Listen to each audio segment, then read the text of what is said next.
What's up, folks? This is Crypto with James talking to you today about DigiByte. DigiByte is a project that goes somewhat under the radar, but they have done some incredible things in the past, like 8 years. So I really want to get into what DigiByte have done, where I think they're falling down, and how they can succeed. There's also some really interesting news coming out of Gala last night, and there's a very eventful thing happening today which could have a big impact on a couple crypto coins, which I will speak about in this video. Before I get into that though, folks, I update the spreadsheet. Now these, if you're new to the channel, are the first 26 coins I spoke about on the channel. They're the first 26 coins I held when I made the channel. Had you put in $100 into each of these coins when I released videos about them, and you'd done everything wrong as an investor, you'd ignored them, you'd sat on them, you'd just off with the fairies, living your life, and you'd rode them all the way down till now, you'd still be in profit for around 8.8k. But if you'd have done everything right, if you'd have sold them last year when the markets were flying, you could have made 123 grand. That's the difference between doing the right thing and the wrong thing. Absolutely massive. I sold these off last year. These are not the coins I hold. If you want to see what I own, go read copymycrypto.com. It's where I share my entire portfolio, every coin I own, every coin I buy, every coin I sell. We've got thousands of members. Many of them have never invested in anything. We have step-by-step tutorials, so there is no barrier to entry to start in crypto. I deep dive these markets on a constant basis. I always look for good, solid, long-term investments. If you want to take the work out of it for yourself, make these massive gains without having to think, because you can copy along, come look at the site. I've made one Udemy course in my life, which was Phantom, which I said would be the best investment of the year. It went up 677 times from when I found it. When I find the next Phantom, I'm not going to do a Udemy course. I'm going to go onto the site and tell the members. So if you want to get ahead of everyone else in these markets and get in early on one of the next big coins, go read the site now. The link is in the description, guys. So, DigiByte. DigiByte have been up and running for 8 long years, right? They are a fork of Bitcoin. They're proof of work. They've got 1,000 times the amount of Bitcoins, 1,000 times the total supply of Bitcoin, the max supply of Bitcoin, so they've got 21 billion tokens. Now, DigiByte uses 5 different algorithms which improve security. And originally their aim was to improve on Bitcoin's blockchain security, capacity, and speed. However, since over the past few years, they have developed this massively, and now they have a smart contract app store, a public ledger, and a core protocol, which features nodes which obviously communicate to ensure the transactions are processed. DigiByte was created by Jared Tate, who's also known as Digiman, who oversaw its metamorphosis from development to current setup before announcing that he was temporarily retiring from his position in May 2020. He's since returned and once again appears closely involved in DigiByte's growth. Now,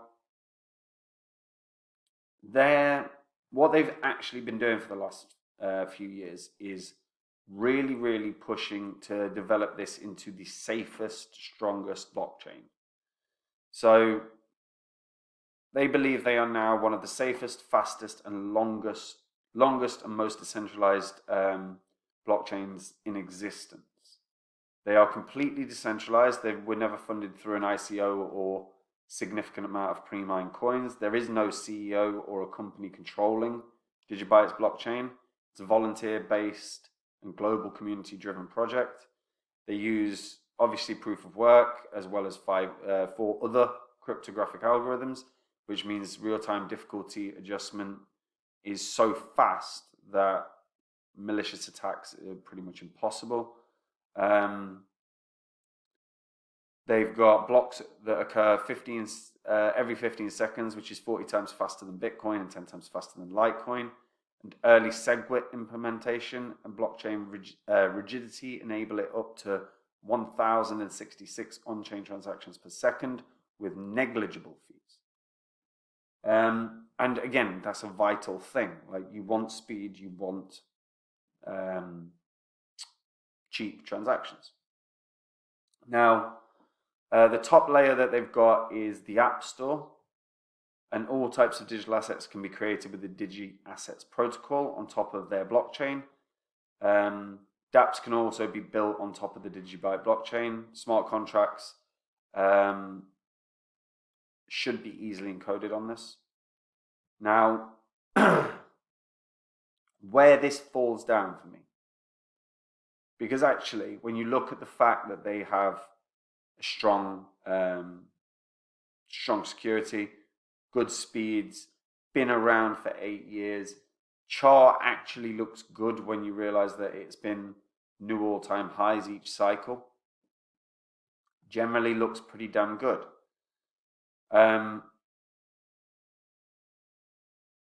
And they do have their foundation, which aims to facilitate and support all of DigiByte's community, so that it can become a catalyst for, creating change. One thing I would want to see, rather than sponsors of DigiByte's foundation, I'd want to see that they're starting to offer grants, and they're not. And I understand that it's the whole premise of DigiByte is community driven, but there's a couple of things, right? Firstly, the ecosystem's not very good. Really, really small, really, really undeveloped. Secondly, they're not incentivizing people to come and build on them. You need to offer money, you need to offer something, you need to market. And the fact that there's no necessarily CEO either doesn't, for me, bode well, because you've got to have someone making decisions. You've also got to have someone pushing the DigiByte premise. Now, when we actually take a look at what assets are in place, there's not a lot. You've got DigiAsset X, which is an NFT creator. You've got DigiBroker, which is a site where users around the world can buy and share digital assets. And then you've got DigiAssets Tool, which allows you to create DigiAssets quickly and easily. It's a bit thin on the ground. DigiID, they've got DigiID. I'm really not a fan of, but I'm not a fan of digital identity, period. So I'm not really going to cover that in great depth. It's just they've got a lot set up. They've got the quality wallets. And that's software wallets. I mean, I've not tried the hardware wallet. They've got quality wallets, they've got quality blockchain, but their ecosystem sucks, and they're not pushing for development. So incentivize people to come. The foundation has got to get together and sort of allocate certain levels of funds. I don't know what funds they have, but that's needed, because you can't grow. You've got to be building and building something. And if the whole premise is, let's put a layer one, on the top layer, let's put an app store, let's put a dApp development protocol, let's allow people the opportunity to build, then god damn it, you've got to tell them to come build. You've got to give them a reason to come build. And right now that's missing in DigiByte. Now, I've said DigiByte can hit 20 cents, which I genuinely believe it can, but not if the ecosystem doesn't grow. Not if they don't start marketing effectively. They've got potential here, but they're not doing anything to get people there. Now, there's a lot, again, the fact that it's proof of work, the fact that a number of miners have moved towards DigiByte rather than after Ethereum switched to proof of work, stake. DigiByte's built up decent momentum, especially over the last 8 years, where it's built a really strong, secure blockchain. But if you don't have people building on you, and you're claiming to be a DApp as a smart contract, or have a smart contract layer that is easy to use, you're not going to grow. You know, it might, obviously, in a bull cycle, everything can get dragged up. But if DigiByte can add to what is already an impressive blockchain with an ecosystem that is strong and used and has really interesting projects on it, then they can hit that 20 cents. But if they don't do that, they won't hit that 20 cents. I want to point that out. Yeah, that's about what I have to say about DigiByte. What do you guys think? Let me know in the comments down below. And also, if you are a returning viewer, can you subscribe to the channel? We are getting that percentage down. We're still at around 74% of returning viewers that are still not subscribed. It helps the channel immensely if you can hit the subscribe button. I want to get it down to 70%. So do that now. Guys, if you want to see the coins I own, go read copymycrypto.com. That's where I share my entire portfolio. I share every coin I own, every one I buy, and every one I sell. And I also deep dive these markets constantly. And anytime I get into a coin, I explain exactly why I'm getting into the coin. And when I find the next phantom, and I will get on the site and tell the members why I believe this has got a huge run in it and why I'm getting in on it. If you want to get in on early on one of the coins that's going to be a big gainer in the next bull cycle, then go read the site now. Everything is verifiable as well because it's all on my YouTube channel. The link, guys, is in the description.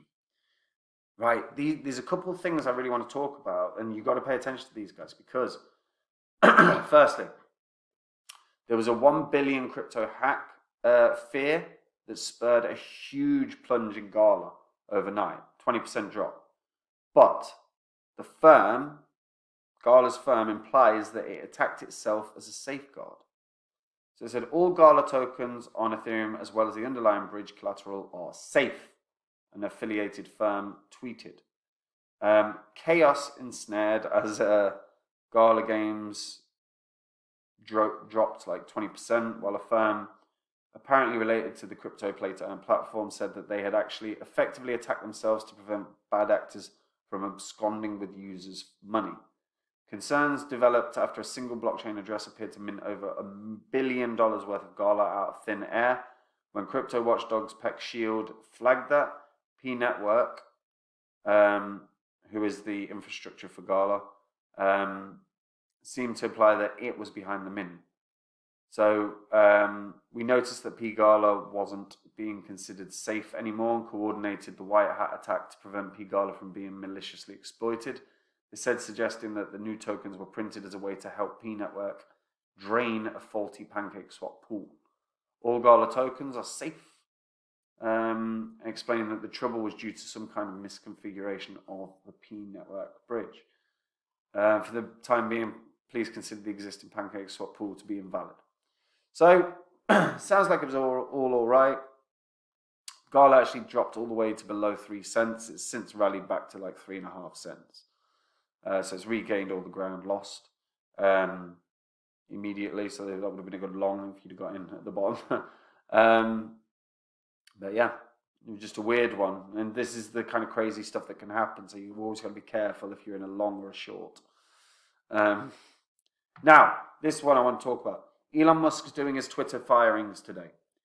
He's expected to cut half of Twitter's workforce. He's going to start firing people today. Now, that sucks for the people that are being fired. There's a lot to cover there, but I actually just want to talk about it from a crypto perspective. Anytime Elon Musk is in the news, Dogecoin is going to move. And if you are a trader, this is news that you want to pay attention to, because Elon Musk will inevitably be firing a lot of people. He will probably be tweeting out, talking about what he's had to do. He will probably want to end on a very positive note, which means Doge could be brought up, which means a revamp of Twitter can be brought up. He'll bring something up. Like the final thing he does today will be some positive tweet where he's gone, recalibrating, redesigning, rebuilding, rebranding, Twitter, whatever. And if he brings up Doge, even if he doesn't, Doge is going to see headlines today, or Doge is certainly going to be trending everywhere. And if Doge is trending, it tends to run in price. So something to be aware of, because yeah, could be a good trading play today. And that's it from me, folks. Hope you're all having a lovely day. Take it easy.